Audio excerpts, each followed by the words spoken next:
all across the world, across times, we've seen that geopolitics mirrors sport, mirrors politics. If you are of my vintage, you will remember that two Olympics have been marred by geopolitical issues. The 1980 Olympics, the entire Western world, led by United States of America, boycotted the Moscow Olympics. Russia or Soviet Union, as we know it, took back their revenge in the 1984 Los Angeles Games. And it's not only about the Olympics, it's also happened at English football scene. And I'm taking you back to the 1980s. 1980s when even the English Premier League was not born. For the first time, that was a time when it was not very common for English football to have foreign players. And Tottenham Hotspur, the manager at that point of time, took a bold decision of recruiting two Argentinian players who were World Cup winners, Ricky Villa and Ossie.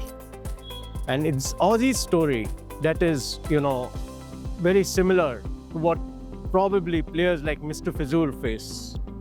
Ossie and Ricky became an instant hit at Tottenham Hotspur. In fact, even songs were being dedicated to them.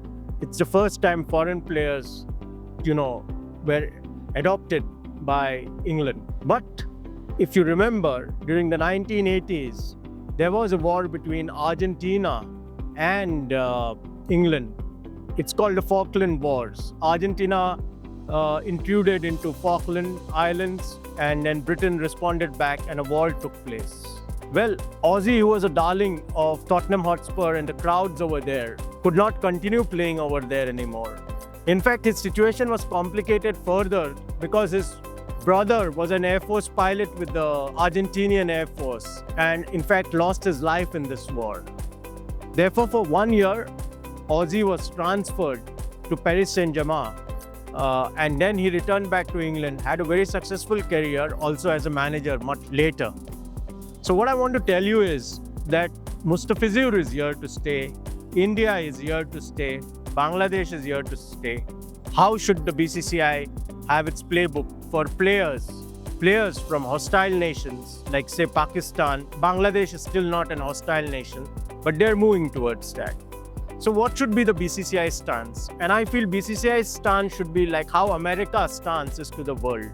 We are the nerve center of world cricket, nothing to be apologetic about it. And I feel what we should be doing is something very simple.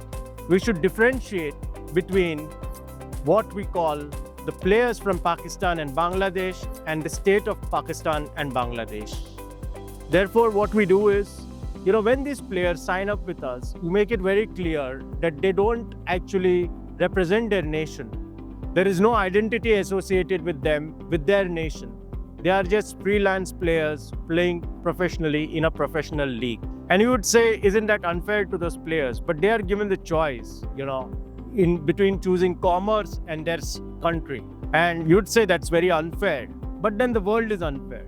Doesn't America act unfairly in geopolitical situations? Similarly, it's BCCI is right as the economical might power of the world of cricket to basically take its own call. And, after all, Indian Premier League is an Indian league and Indian sentiments have to be respected first. So therefore, I feel that in the near future, we should also look at taking the Pakistani players, taking the Bangladeshi players, provided they don't have any national identification when they are playing within the league. This is a food for thought.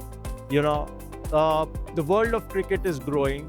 I feel also the BCCI should look at Dubai as a nerve center to take certain product extensions for its IPL. And there these players may be useful. In the larger scheme of things, I think BCCI needs to formulate a policy as to how to treat players from hostile nations. Thank you.